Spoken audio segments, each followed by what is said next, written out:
Hi, Luke. Hi. Some of you don't know, but Luke and I are married, and when I'm doing this interview for this Out of Thin Air LAX show, it's a unique privilege to be actually getting to interview my own husband. But there's some unique challenges, and that's like, how do I introduce you as my husband? So, I am her husband. so without further ado, what kind of painting do you do, Luke? I do abstraction, but usually in the vein of geometric abstraction. And that's been for the last 5-6 years. And what drew you to this particular kind of subject and the way you're expressing your painting? As I progressed in painting, I decided to become more reductive and simplify my subject matter, and I was taking that in a landscape kind of vein, which fits the Out of Thin Air exhibition quite well, because it's definitely about landscape, but on the most primitive and not so much primitive, but more reductive and basic components that make up everyday existence. So the cell and the circle. So, and you have the solo circle and the millions of circles. So, well, that's kind of like on the cellular level. So your work is kind of, when we talk about Out of Thin Air, when you look at a molecule of air, it's a circle. Pretty much. It's what makes up all life. So it's apropos for the title. Uh-huh. And what two pieces do you have in the show? I believe I'm showing May, and I'm also showing September. And so I title my pieces after the month that I've completed them, to give them some time of reference at a time and a place, you know, because it'll have a year, obviously, that it was completed, as well as the month that I finished the work in.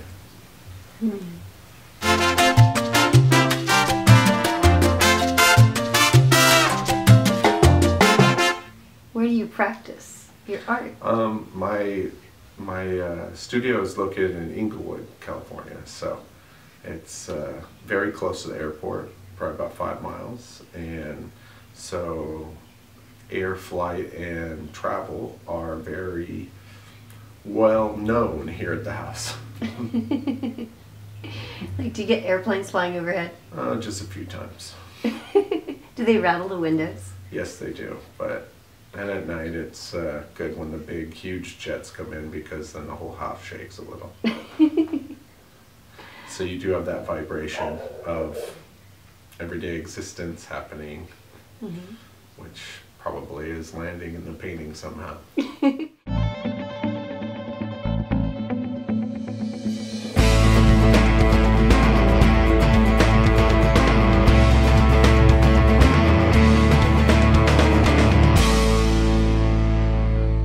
You talked about the word vibration. Do you find that there's a vibration in the work that you make? I hope so. I hope that's what you take from the work. I hope that there's this blur of what can be seen and not be seen. And in the background, we have 2 dogs, Sasha and Pyro, and they do a lot of barking, so... They like to be a part of everything, so... They are... much, yeah, you cannot escape them. They are the artist dogs. And in our studio, we also have some birds, so occasionally you will hear some tweeting. We covered them up with the blankets. Less tweeting tonight.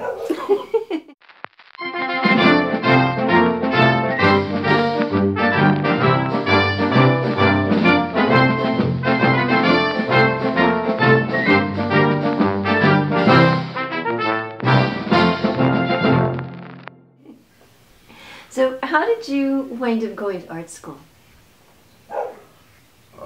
Because it's something that I've always wanted to do, and I had the opportunity when I've turned about 30, and it was something I responded to, and I realized that I didn't want to wake up on my deathbed wishing what if or what I should have done, you know.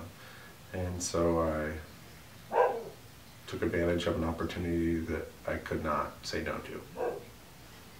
And where did you live before you came to LA? I'm from Nevada, so right below Tahoe. And that's where I met my wife. Okay. And when you came to LA, what was the biggest difference in terms of painting? Because I know you painted before. You were originally a painter for many years. You've been doing a lot of drawing. I saw that, like, you invited me to see your sketches, and it wasn't a line. You actually invited me to look at your work. It's a pickup line. It was a great pickup line, except that it was true. And so when I looked at your work, I was like, oh my God, he really does have talent. He's not just trying to ask me out.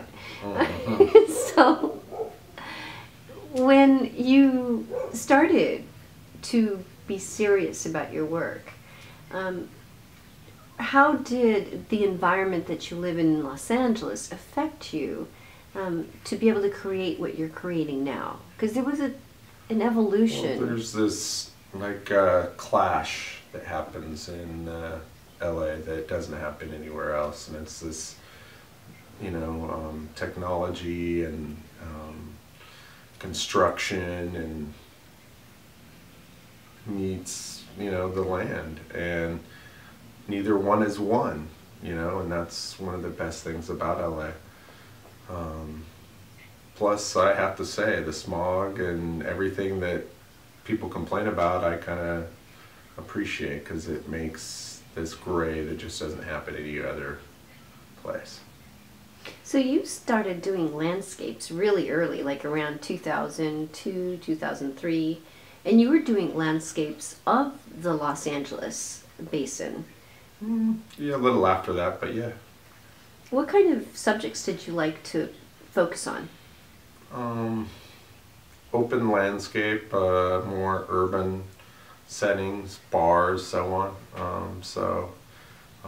Oil derricks, you name it. So it was more in a traditional vein of landscape, where obviously it's gone somewhere else currently. So you went from painting landscapes, a very urban landscape, to making these metaphysical landscapes that transcend what they are. So it's one circle on top of another circle.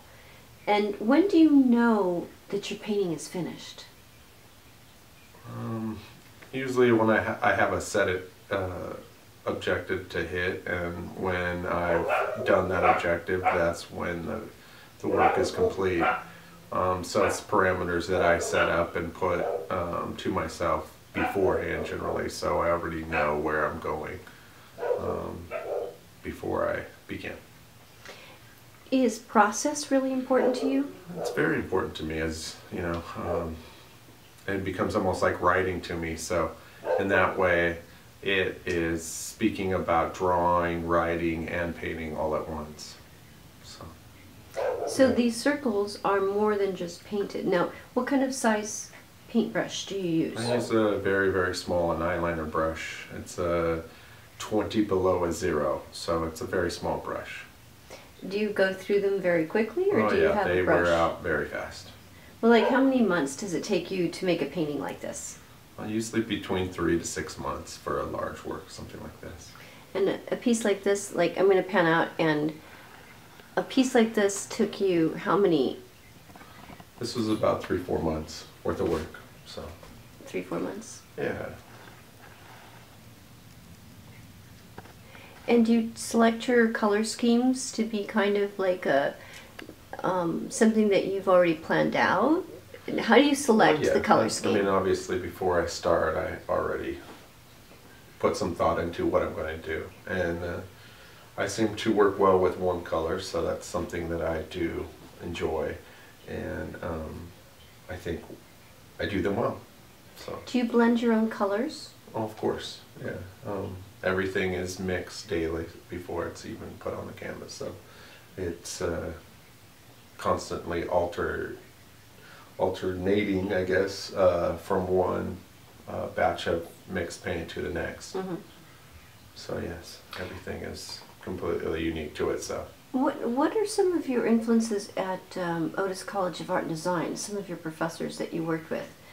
Well, there's actually a couple professors that are in this exhibition that I've worked with. So Holly Tempo and Scott Greiger. So as far as there's got to be some influences there, obviously, because osmosis. It's bound to happen. So anyway, yeah, they're two artists that are in the show as well, and I'm proud to be showing with them as well. So it's a good opportunity. Well, thank you very much, Luke. Thank you. And before we go on, are there any other shows that you wanted to talk about that you might have coming up? In September, there's a Light and Space exhibition happening, a solo. So if you have time, come down and see it. And where's it going to be? Gallery 825 on La Cienega in September. So look forward to seeing you guys there. Thank you very much. Bye.